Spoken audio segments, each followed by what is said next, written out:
Thank you so much to today's Patreon sponsors, Dr. Dread and Folkbear. Also, thank you so much to our new patrons, Cody, Nick Caged, and Brigadus. The support is amazing. Hello, everyone. My name is AndrewAJT. Thank you for joining us again this week. Today, we have a very amazing interview with Steve Hathaway. He is a longtime RuneScape player and former Major League professional baseball pitcher for the Arizona Diamondbacks. He worked his way up through the minor leagues and pitched in the major leagues in 2016 and was successful. His career was unfortunately cut short by injury. However, it's still amazing because very few people make it to the major leagues compared to the millions around the world who aspire to. We talked all about his career and also how he got into RuneScape. We spoke for several hours, so here's about 30 minutes of highlights of that conversation. Thank you so much to Steve Hathaway for doing this interview. It was a really fascinating discussion, and I learned quite a bit. Just in case you're not familiar with baseball, though, I might put some notes up on screen just explaining some basic terms so you can follow along with the story. Anyway, so how did you get into old school RuneScape, and how popular are video games among players? Super popular, dude. Dude, people, guys game literally all the time.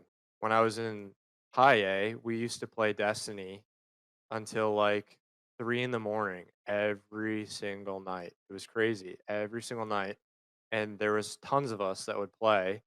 And I mean, dude, when you've got a lot of time on your hands, so Even in the minor guys are leagues? yeah, even in the minor leagues, and your schedule is so different from I mean, you're at the field for 10 hours a day, but when you have all that adrenaline after a game, like you go home and you game. How did you get into baseball? My dad, this is my dad. I don't really know. I guess just being out in the backyard, my dad's always liked baseball and was not able to carry out his career because of his his dad actually walked away at a very young age, and his mom died of cancer when he was I think he was 16. So he was like in pony league, and I think getting ready to be a freshman in high school. I think he was a freshman in high school when she died, so he couldn't play that year, and that was basically when he had to hang it up. And he had a bunch of siblings. I have a lot of aunts and uncles actually, even on my mom's side, but um, he had a bunch of siblings, and being one of the older ones, he decided that he was going to take care of his family. So I think that he's always really, really liked baseball, and since he wasn't able to do it, he, I mean, he kind of lived it through me a little bit. Yeah, he wanted But you to pursue since that he dream. loved the game, that was like the first thing that was was gonna be for me is let's go see if my little guy likes baseball. And it was like a wiffle ball and a bat, and ever since I could like stand up, and I guess I just loved it. What were the minor leagues like? So you get drafted, you go to the minors, and was it harder than you expect, or how did that go? So when I first got drafted, I didn't really want to be drafted I'm a homeboy, and I'm an only child, so I didn't want to be drafted to the Diamondbacks and go all the way across the country. So you're from Massachusetts, right? Yeah, I'm from Massachusetts, so I was like having a lot of anxiety, and I like honestly didn't want to go. So, and the day I got drafted, I like got a call, and they're like, "Yeah, we're gonna need you out here in like 3 days." And I was like, "Whoa, whoa, whoa, whoa, whoa!" And it all hit me so quick. I wasn't expecting. Yeah, you got to fly to I was Arizona. expecting some time. So I remember telling them like, "Dude, no, I need some time, man. Like, I need some more time. Like, this just happened. This is a big deal. Like, I'll get out there soon, but I'm 3 days. I need more time than that." So I think they stretch it out for a week. This is all happening like pretty quick. Like Were you this drafted out of happened super college, right? fast. Or was it Yeah, high school? college. Yeah. So I ended up going to Missoula, and I was a starter in college, and my arm was really bugging me from the start of my college season. I went to Missoula through like 7 innings and got hurt, and then rehabbed the rest of the year. 2014. came back for spring training. And you played for South Bend? Yeah, South Bend, 2014, but I was having similar issues. I threw 14 innings in South Bend and same thing, done for the rest of that year. Then I started to actually like start feeling good, which was kind of nice. Yeah, you got to like pitch kind of like a full season eventually, or And then yeah, that brought me to 2015. Did fine, I pitched a full season, went to high A, was supposed to go to the fall league, and was super excited about that because that's something I've always wanted to do. yeah, Arizona Fall And League. That's like usually. and yeah, it would have been amazing. And since that was my first full season of health, they they shut me down. Then 2016, probably best year of my life.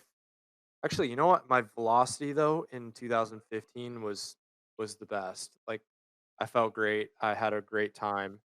And then 2016 double A, then triple A, then big leagues and another healthy season, but that's when things started to like fall apart. Like it was just so up and down. I was okay and then I was in pain. Then I was okay and then I was in pain. Then I was okay and then I was in pain.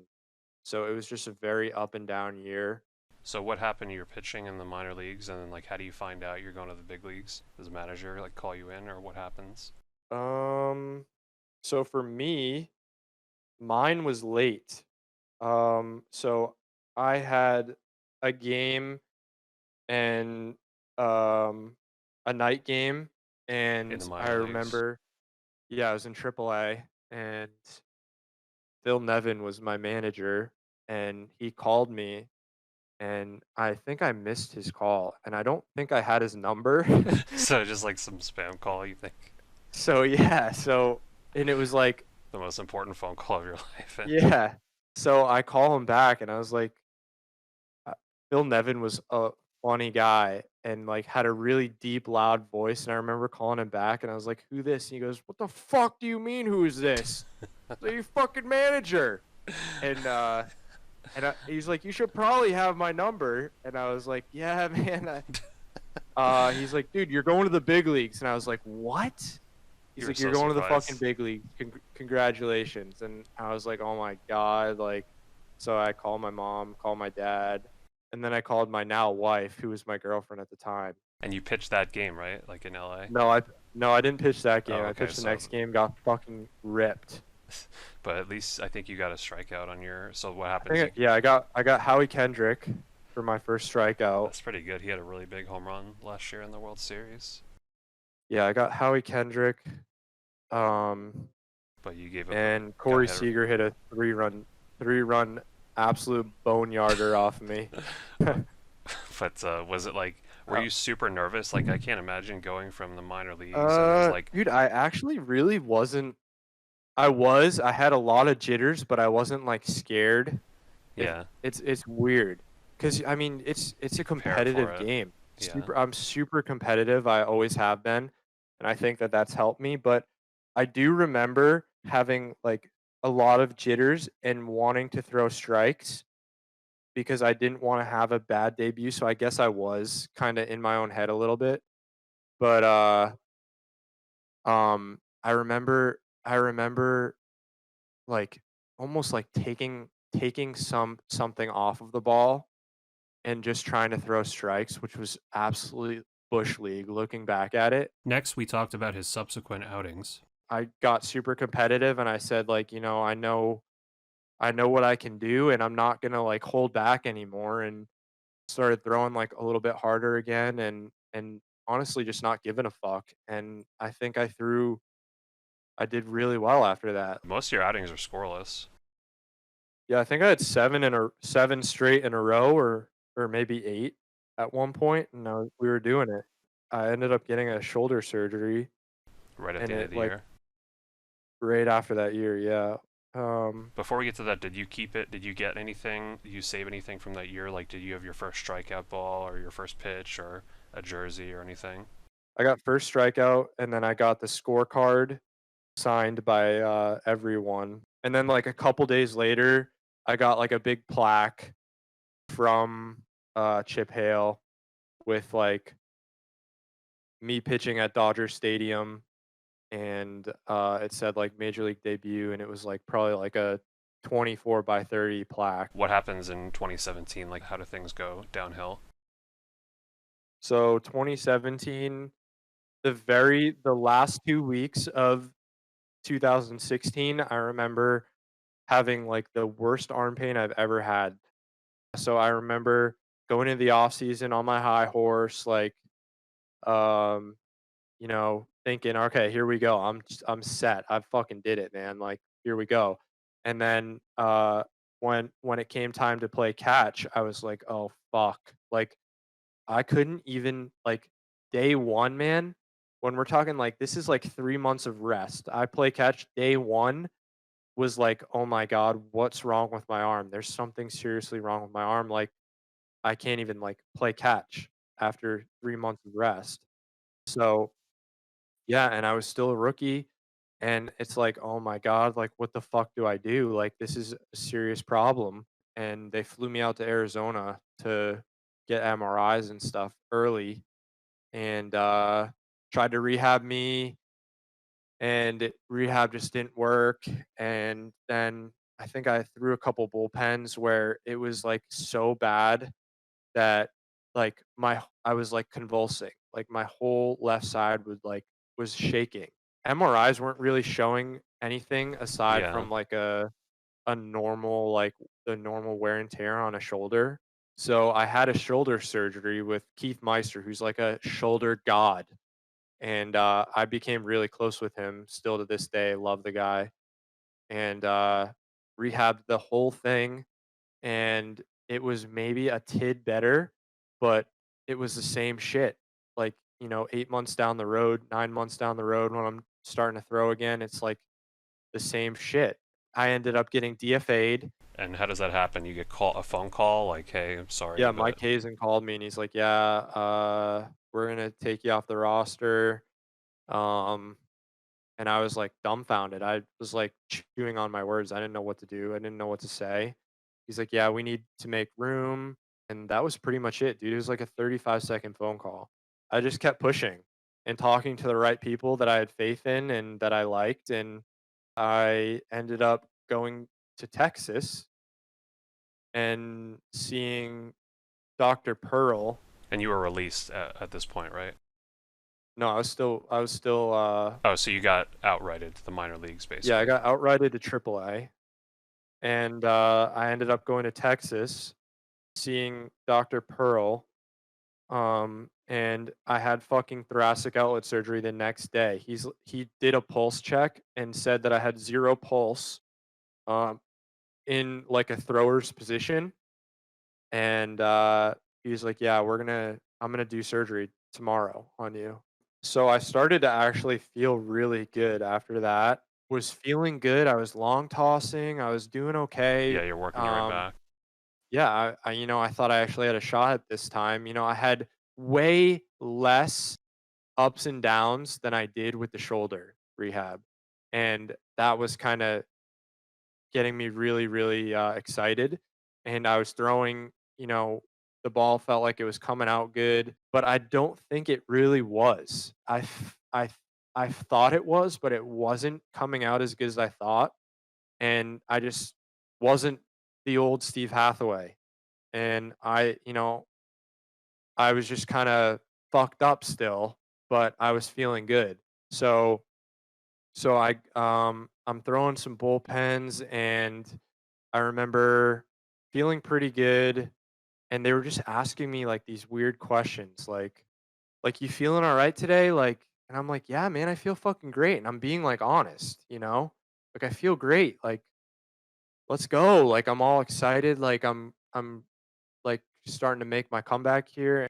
I don't think my bullpens were going as good as they should have been. Like, I thought the ball was coming out and I wasn't really having issues, which is good, but I should have been throwing harder, if that makes Yeah, sense. so And you they were knew that. you were healthy, but like you were just kind of like throwing rather than like able to pitch. Yeah, I was throwing, but I had no power. I had no power, I guess, and I thought I might have, and I just wasn't my old self. And I remember throwing a live BP. and I thought I was throwing fucking 95, like, I really did, and I was Yeah. like I cried afterwards and hugged a bunch of people, like, this was, like, my first real step of, like, "Okay, I'm really close to being back here," and I think I might have touched, like, 86 or Wow. 87 So they're maybe, like, this but guy's this.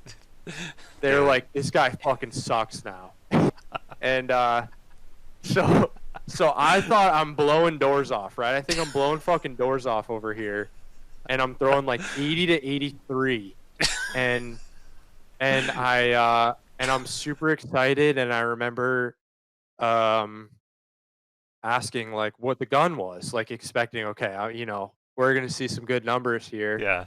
and it's like, dude, you were throwing fucking 79 to 83. You might have touched like 87. I was like, oh fuck. So after that, dude, I didn't pitch for a week.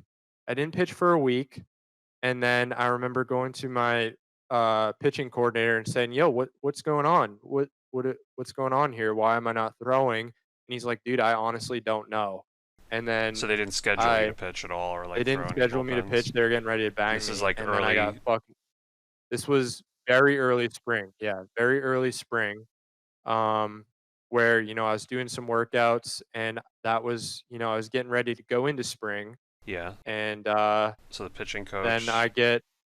the pitching coach said he had no clue, or the pitching coordinator said he had no clue Yeah. why I wasn't throwing, and I was like, "Well, can you find out and let me know?" Like, so, and then I got a call from my rehab coordinator who I was close with, and he's like, "Steve, I think they're gonna fucking release you, man." And I was like, "What?" And he's like, "Yeah, all your shit's in a bag, like, Oh God. they fucking released you."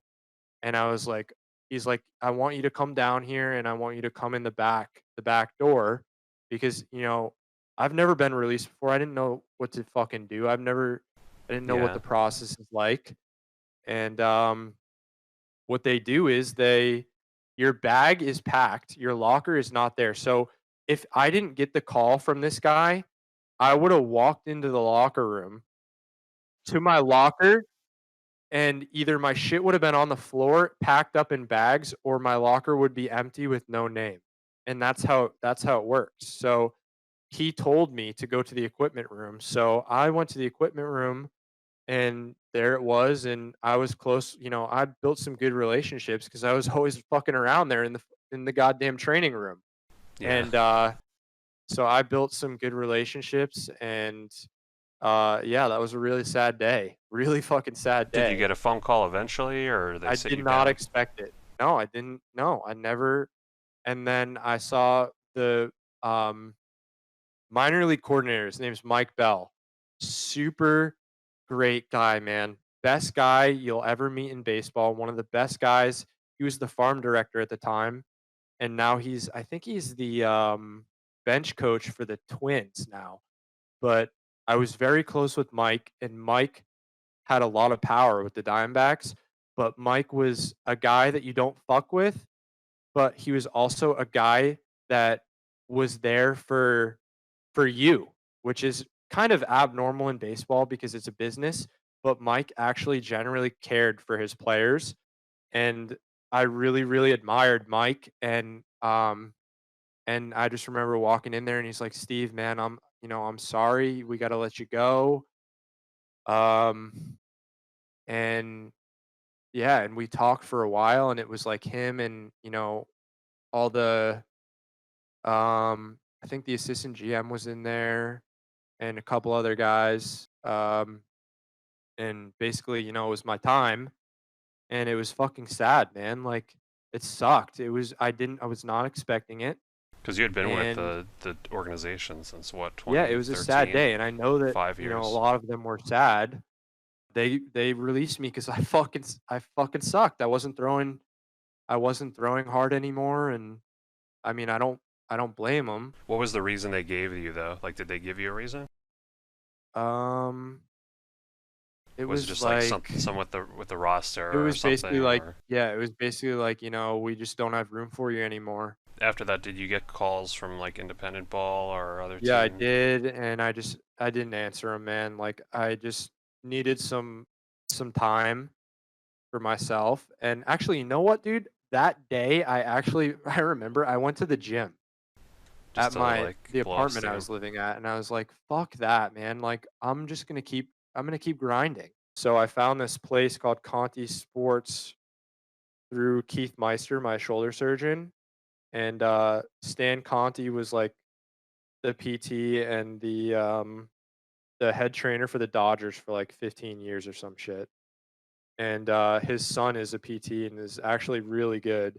So I rehabbed with them for like 6 or 7 months, and yeah, and then we get into kind of coming closer to now where COVID sets in, and I'm doing okay, and I'm throwing, and things are going okay. We're getting on the gun, and I'm literally throwing as hard as I fucking can, and it's like 81. I think the highest I hit with them was like 83 maybe. And now I'm just like telling myself like, dude, what the fuck are you doing, man? I just never seemed to get over the 80 mark, and it took weeks and weeks and weeks. And This was yeah, this so I year. just this was this year, and then COVID hit, and I'm a germaphobe, so I was doing home workouts with my wife. This was probably a month and a half into COVID once it got like really bad, and Yeah. I stopped going to the gym, and we're doing home workouts, and then just one day I remember saying like, "You know what?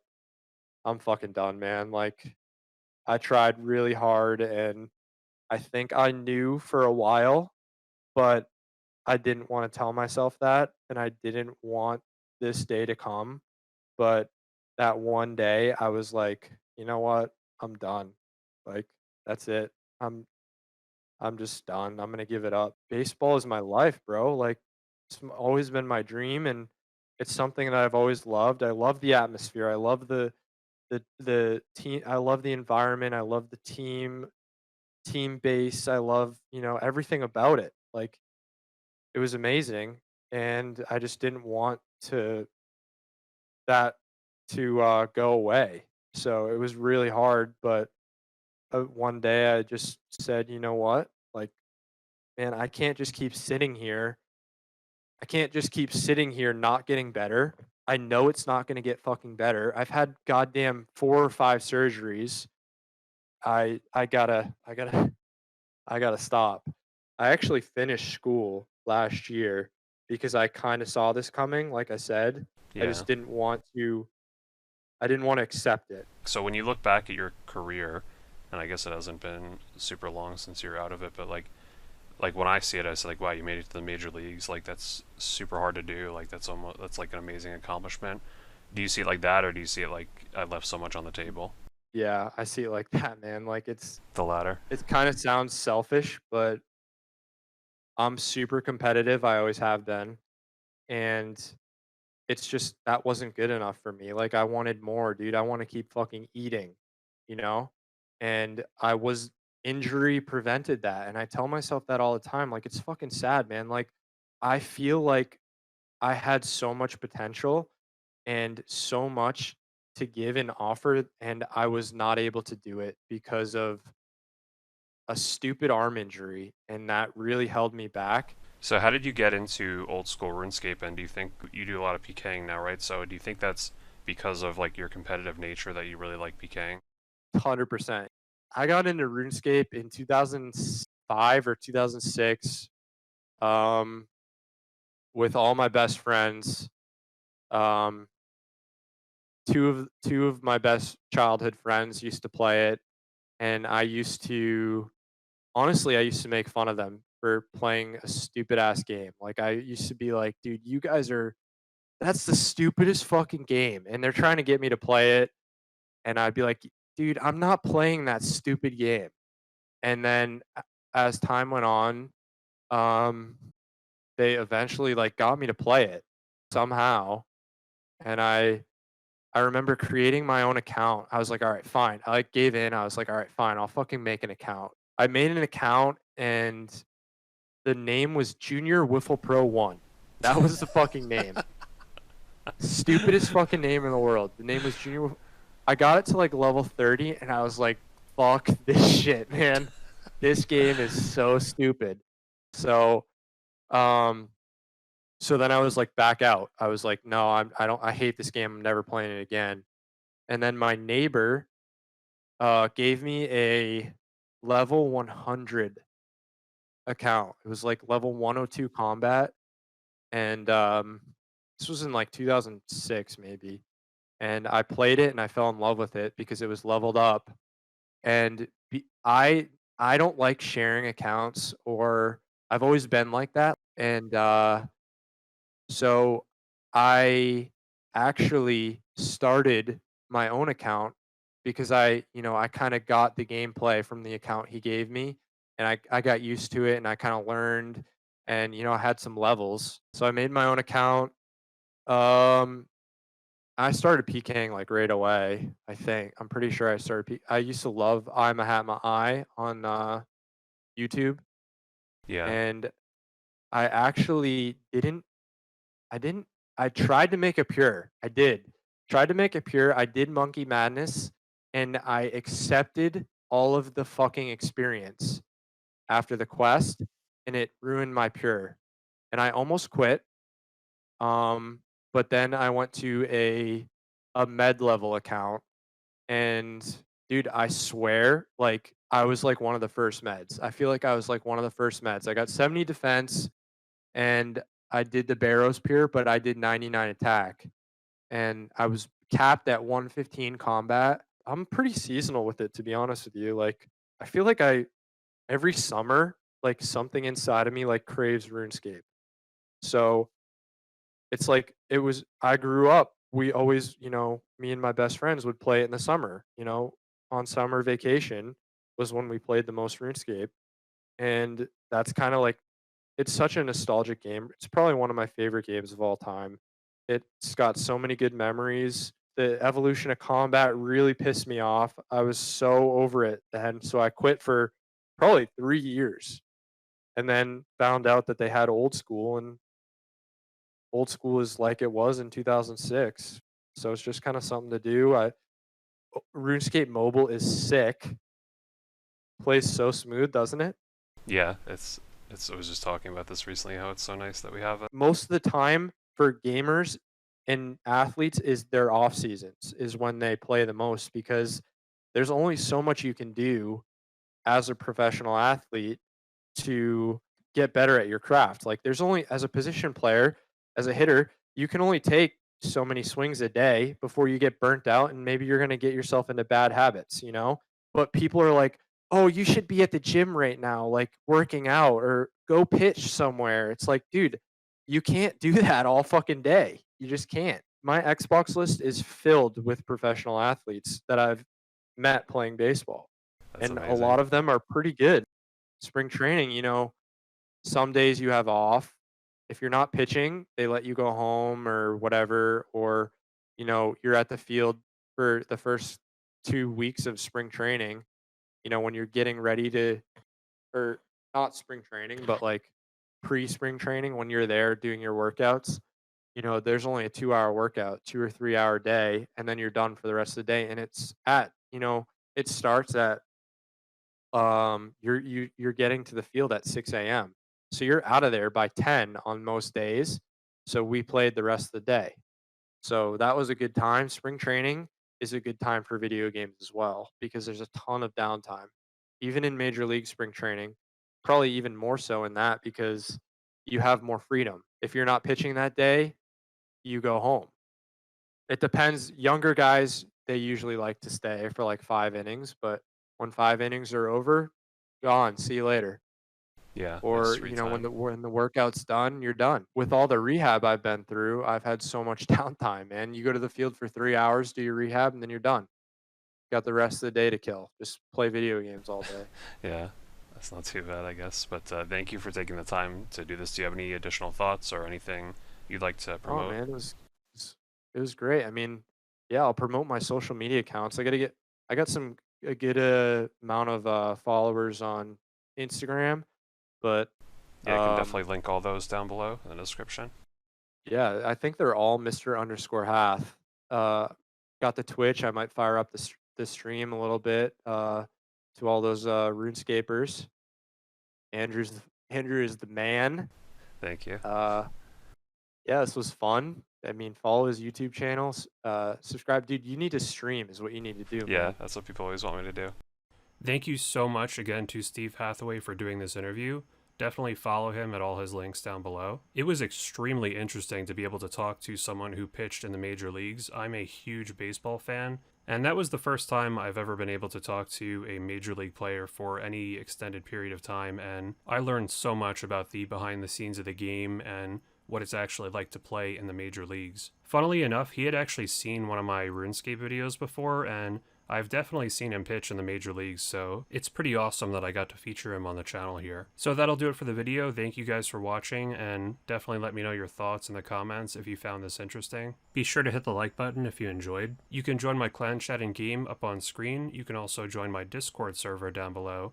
You can follow me on Twitch, Twitter, and Instagram down below. And if you want to support the channel even further, you can check out my Patreon page in the end screen. Thank you all so much for watching, and I'll see you all next week.